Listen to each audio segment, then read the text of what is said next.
আদাদা খালকিহি ওয়া রিজা নাফসিহি ওয়া মিদাদা কালিমাতিহি সুবহানাল্লাহি ওয়া বিহামদিহি আদাদা খালকিহি ওয়া রিজা নাফসিহি ওয়া মিদাদা কালিমাতিহি। অর্থ কি জানেন? সমস্ত পবিত্রতা আল্লাহর এবং প্রশংসা আল্লাহর। আদাদা খালকিহি, যেই পরিমাণ আল্লাহর সৃষ্টি সেই পরিমাণ প্রশংসা। আল্লাহর সৃষ্টি কি পরিমাণের কোনটা?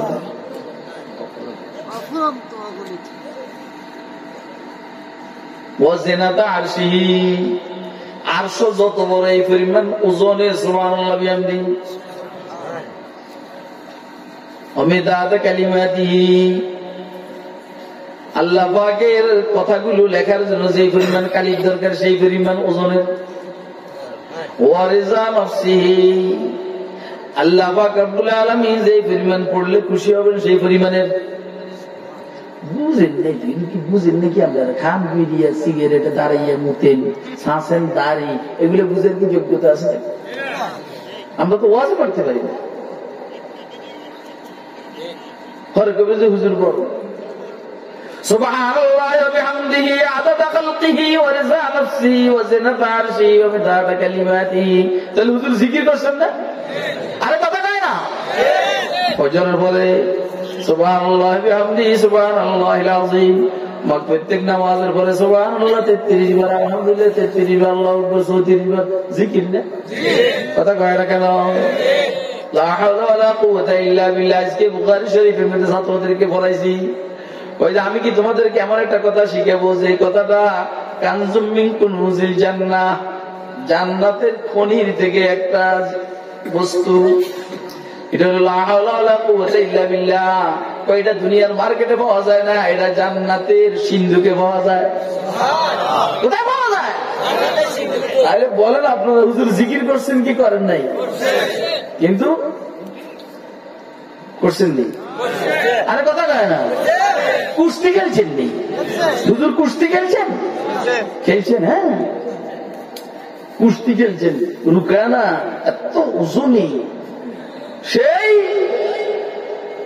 উটের কাঁচা চামড়ার মধ্যে বসে ঘুমাইস না, এত ঘুমায় কিন্তু ঘুমাচ্ছে। রুকানা এত ওজনী, কুরাইশী যুবক উটের কাঁচা চামড়ার উপরে বসে থাকতো, আর আরবের যুবকরা টানতো। রুকানার শরীর একটু নড়ত না, উটের চামড়া ছিঁড়ে যেত। আপনারা আমার এই কথা বুঝেন নাই? ওই মেয়া, আর কাঁচা চামড়া কি শক্ত হয় না ফিসলে হয়? ফিসলের উপরে দাঁড়াইতে যায়? কথা কয় না কেন? ফিসলের উপরে দাঁড়াইতে যায়? রুকানা ওইখানে দাঁড়াইতেন না, বসতেন। আর 20-40 জন যুবকে ধরে এই চামড়ার টান দিত, রুকানাকে একটা সুতা পরিমাণ সরাতে পারত না। এত ওজনী চামড়া ছিঁড়ে যেত। 1000 যুদ্ধের সমপরিমাণ রুকানাকে মনে করা হয়েছে। হুজুর সাল্লাল্লাহু আলাইহি ওয়াসাল্লাম রুকানার ভাইয়া, এবার রুকানারে কয় যে রুকানা ইসলাম গ্রহণ করো। কি করো? কি করো? রুকানা কয় আমি তো ইসলাম বুঝি না, নবীও বুঝি না, আমি বুঝি শক্তি। আমি বুঝি কি?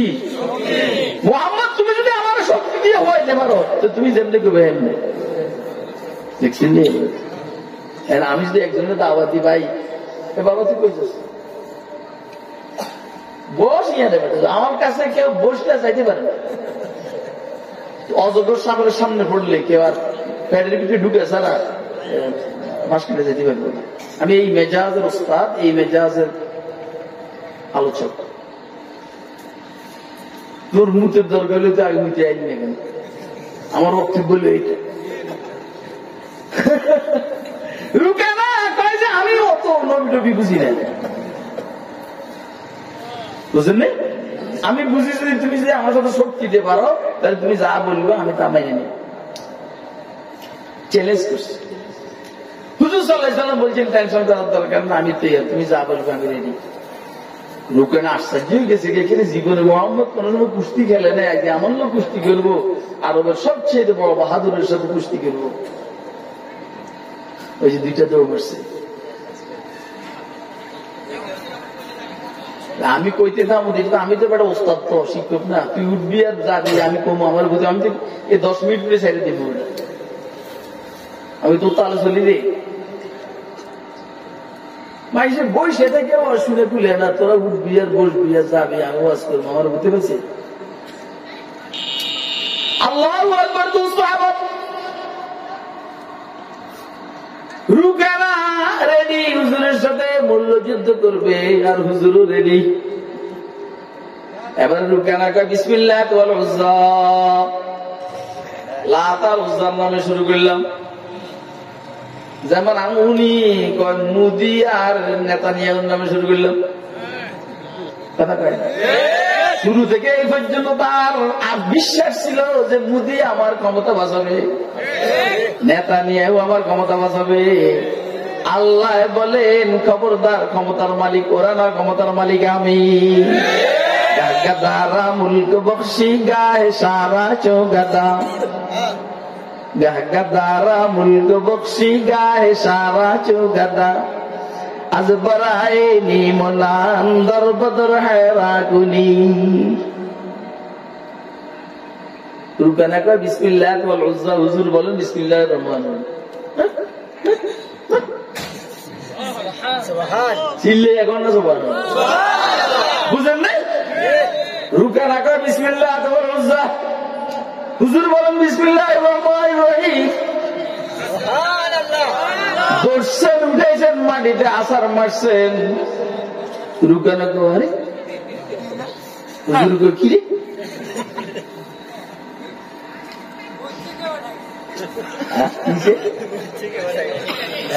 কেমন লাগে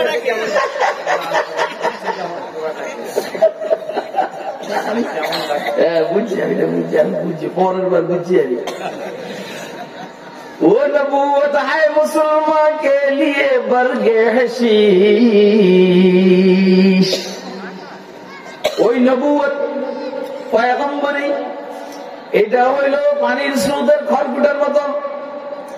वो नबूवत है मुसलमान के लिए बरगे हशीश, जिस नबूवत में नहीं कुव्वत व शौकत का पयाम, যে নবুয়তের মধ্যে শক্তির প্রয়োগ নাই, জিহাদের প্রয়োগ নাই, এই নবুয়ত কাফের আর বেঈমানের ধমকের সামনে টিকে না, টিকবে না। কথা কয় না কেন? সুবহানাল্লাহ দিয়ে নবুয়ত টিকে না, আলহামদুলিল্লাহ দিয়ে নবুয়ত টিকে না, আল্লাহু আকবার দিয়ে নবুয়ত টিকে না। নবুয়ত টিকে জিহাদের মাধ্যমে, সুবহানাল্লাহর দ্বারা তোমার বুজুর্গি পাবে, লা ইলাহা ইল্লাল্লাহর দ্বারা বুজুর্গি পাবে, আলহামদুলিল্লাহর দ্বারা বুজুর্গি পাবে। তোমার ইল্লাল্লাহর দ্বারা ইসলামের উপকার হবে না, ইসলামের উপকার হবে নেতানিয়াহুর বুকের মধ্যে লাথি মারো, তোমার ইসলামের উপকার হবে মুদির গালের মধ্যে থাপ্পড় মারো। কথা কয় না কেন? ইসকনকে নিষিদ্ধ করো, এটার মাধ্যমে ইসলামের উপকার হবে। আর সুবহানাল্লাহর দ্বারা তোমার কাছে মাল আসবো, মাল জনগণ মনে করবো বুজুর্গ, হাদিয়া দিব, সংসার চললো, এই তো পালাটা আর কি। কথা কয় না কেন? ভাবতে বেটা তোর বুজুর্গের খেতার বল।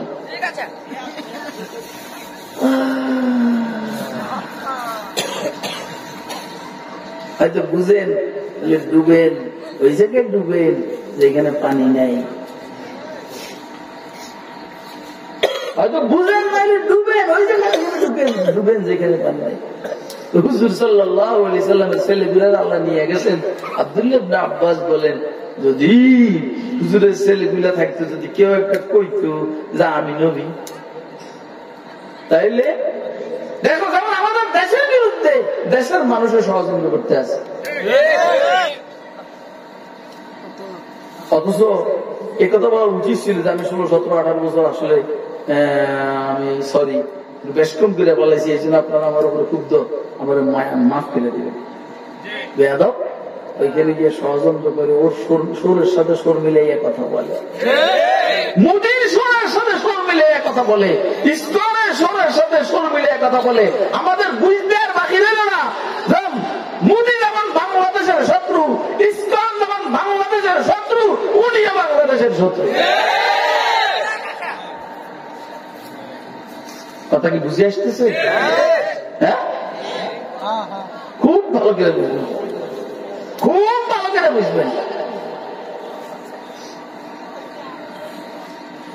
কি দমক দেন, আমরা 3 কোটি সংখ্যালঘু, আমরা আন্দোলন থেকে ফিরে আসবো না। বাবা তোকে আন্দোলন তোরা কর, আমরা তো তোগুলো জামিনে করিয়ে না। এত সাহস পাইছে কোথায়? ওই যে কুয়েলে রে গাছে কয় যে বাবা কুয়েল চিনি আমরা, ফ্রিডম পার্টির কুড়েল, ফ্রিডম পার্টি কুড়েলে রে গাছে কয় তুই আমার কাগজটা।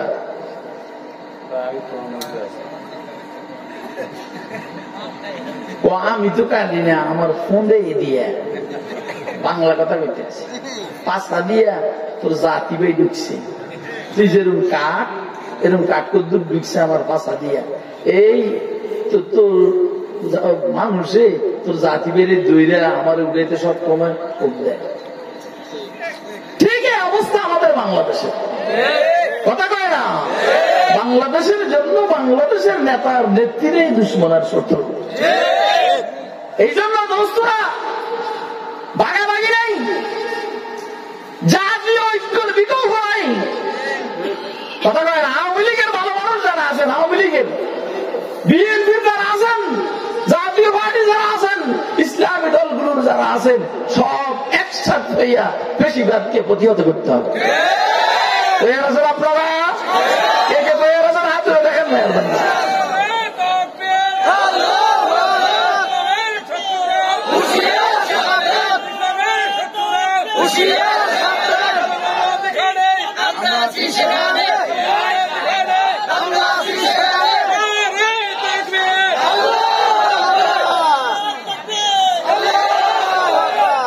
আপনারা কি আমার কথাগুলো বুঝতেছেন?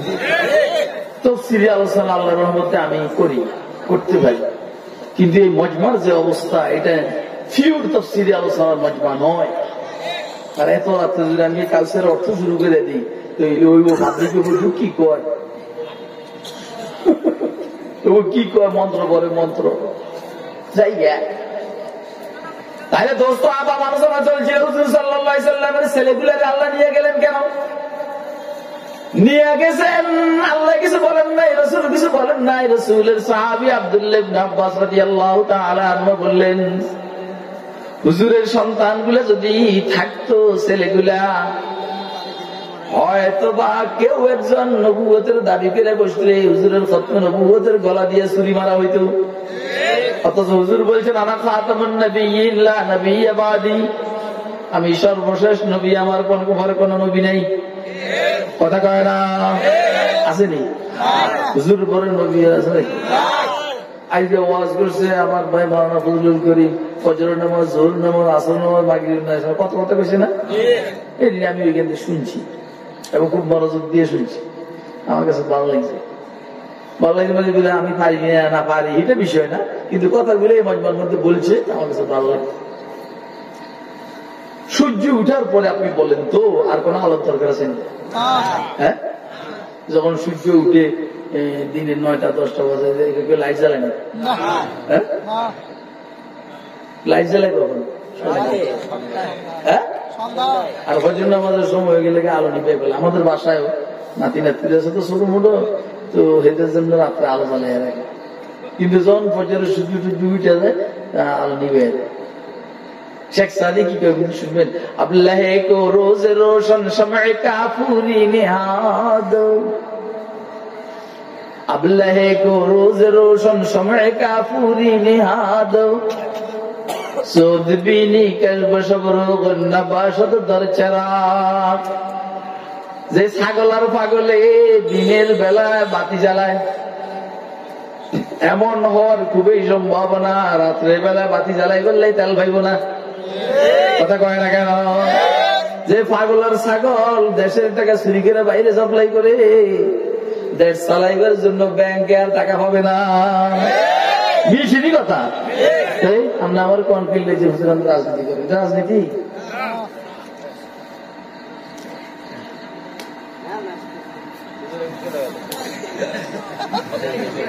থাকার কতক্ষণ? অনেকক্ষণ না? আবার আইব কেন? সাল রেখে যাও। তুমি আসবে কিনে বিশ্বাস নাই, শালটা রেখে দাও, শালটা রেখে দাও, আগে যাও। তবে এরা করবো হুজুর একটা পাইছি, ঠিক নেই, এটা করবো। কিছু মানুষ যদি বলবো যে একটা পাইছি, কারণ জানতেন আমি বলছি জাগতিক লাইনে আকাশে সূর্য উঠার পরে আর কোন আলোর দরকার, ঠিক রুহানি জগতের সূর্য, নবুয়তের আকাশের সূর্য মুহাম্মদ মুস্তাফা সাল্লাল্লাহু আলাইহি ওয়াসাল্লাম রুহিত হওয়ার পরে আর কোন চাঁদারও দরকার নাই, তারকারও দরকার নাই, ঠিক না বেঠিক? যেখানে চাঁদার তারকার দরকার নাই, এখানে অন্ধকার মির্জা কাদিয়ানি হাতে কালা বুতুঙ্গা ফেতুনি হাতে নবুয়তের দরকার আছে? তুই কি আনছস? তুই নবী আনছস কি? কি দিছস এই উম্মতের কথা? আমাদের জন্য কোরআন আছে, আমাদের জন্য সুন্নাহ আছে, আছে না ভাই? কিয়ামত পর্যন্ত যত সব সমস্যার সমাধান আল্লাহর কোরআন রাসূলের সুন্নাহর মধ্যে আমরা পেতেই থাকবো ইনশাআল্লাহ। আর এটা বুঝে নেওয়ার জন্য উম্মতের উলামায়ে কেরাম আছে না নাই? আপনারা আমাদেরকে কি বিশ্বাস করেন? আসলে করেননি? এই কে বিশ্বাস করেন? হাজরে দেখান তো। কিন্তু মুশকিল হইল ওয়াজের প্রতি বিশ্বাস করেন, যখন এমপি পদে দাঁড়াইতে আর বিশ্বাস করেন কথা কয় না।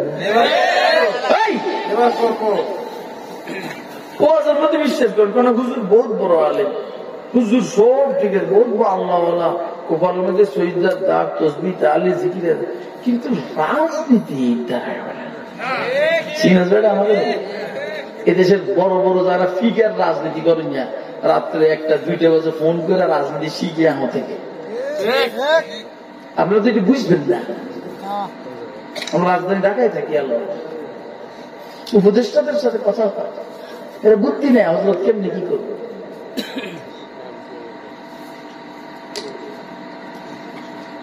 সব ঠিক আছে, আমার এলাকার হাতে বালা চুরিও করতে পারে, খাইতে পারে, আনতেও পারে, খাইতেও পারে, খাবাইতেও পারে। মৌলবীরা আনবে, খাবে না, খাওয়াবে, কথা কয় না? মৌলবী নির্বাচন করতে যদি তার 2 লাখ টাকা খরচ না হয়, তো এই টাকা চুরি করে নিয়ে যাবে। আর আপনার এলাকায় নির্বাচন করতে যদি 5 কোটি টাকা খরচ করে, তাহলে সে 5 বছরে 25, 30, 40 কোটি টাকা তো চুরি করবোই। আপনি খাইছেন, এবারে হেতরে খাবার না,